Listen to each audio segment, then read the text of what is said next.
एक बार एक छोटी सी बच्ची हाथ में मिट्टी की गुल्लक लेकर के भागती हुई एक दवाइयों की दुकान पर गई। वो काफी देर तक वहां पर खड़ी रही, लेकिन दुकानदार का ध्यान उसकी तरफ नहीं गया क्योंकि और भी बहुत सारे लोग खड़े हुए थे। उसने दुकानदार को कई बार बुलाया, लेकिन वहां पर भीड़ इतनी थी कि दुकानदार का ध्यान उसकी तरफ गया ही नहीं।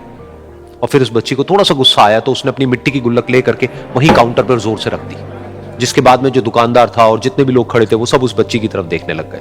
और फिर उस दुकानदार ने उस बच्ची से पूछा, बेटे आपको क्या चाहिए? तो वो बड़े ही भोलेपन से बोली कि मुझे एक चमत्कार चाहिए।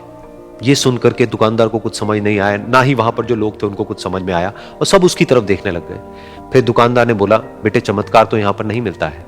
तो बच्ची को लगा कि वो उससे झूठ बोल रहा है, तो बच्ची ने कहा कि मेरी गुल्लक में बहुत पैसे हैं, आप बताओ आपको कितने पैसे चाहिए, लेकिन मैं आज यहां से चमत्कार लेकर के ही जाऊंगी। तो वहीं काउंटर पे एक और आदमी खड़ा था, उसने उस बच्ची से पूछा कि बेटे क्यों चाहिए तुमको चमत्कार? तब उस बच्ची ने अपनी कहानी बताई कि अभी कुछ दिन पहले मेरे भाई के सर में बहुत तेज दर्द हुआ, तो मेरे पापा मम्मी उसको हॉस्पिटल ले गए। उसके बाद कई दिन तक मेरा भाई घर नहीं आया।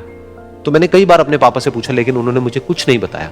उन्होंने बार बार यही कहा कि वो आ जाएगा, वो कल आ जाएगा, वो कल आ जाएगा, लेकिन वो आ ही नहीं रहा था।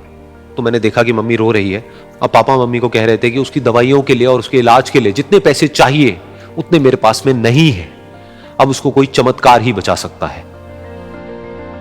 तब मुझे लगा कि अगर मेरे पापा के पास में इतने पैसे नहीं भी हैं तो क्या हुआ, मेरे पास में तो है। तो मैंने जितने भी पैसे जोड़ रखे हैं वो सारे लेकर के मैं इस दवाई की दुकान पर आई।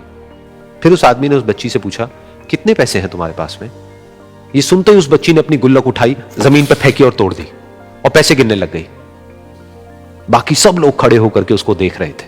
थोड़ी देर बाद उसने सारे पैसे अपने हाथ में इकट्ठे किए और बोली, मेरे पास में पूरे 19 रुपए हैं। वो जो आदमी वहां पर खड़ा था वो थोड़ा सा मुस्कुराया और बोला कि अरे तुम्हारे पास में तो पूरे पैसे हैं, इतने का ही तो आता है चमत्कार। ये सुनकर के वो बच्ची बहुत खुश हो गई और बोली कि चलो मैं आपको अपने पापा से मिलवाती हूं। बाद में पता लगा कि वो आदमी कोई आम आदमी नहीं था, बल्कि एक बहुत बड़ा न्यूरोसर्जन था, और उसने सिर्फ 19 रुपए में उसके भाई की सर्जरी करी, और कुछ ही दिन बाद वो ठीक होकर के घर वापस आ गया। फिर कुछ दिन बाद वो बच्ची, उसका भाई, उसके पापा, उसकी मम्मी चारों एक साथ बैठे हुए थे और बात कर रहे थे। तो उसकी मम्मी ने उसके पापा से पूछा कि अब तो बता दो ये चमत्कार आपने किया कैसे? तो उन्होंने अपनी बेटी की तरफ देखा और बोले, ये चमत्कार मैंने नहीं, इसने किया है।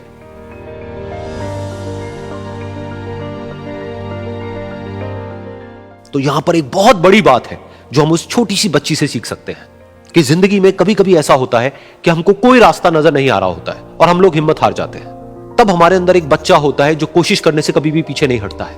वो हार मानने को तैयार नहीं होता है क्योंकि उसको ना शब्द समझ नहीं आता है। वो बच्चा जिसके लिए कुछ भी नामुमकिन नहीं है, क्योंकि वो हर हाल में कोशिश करता ही रहता है।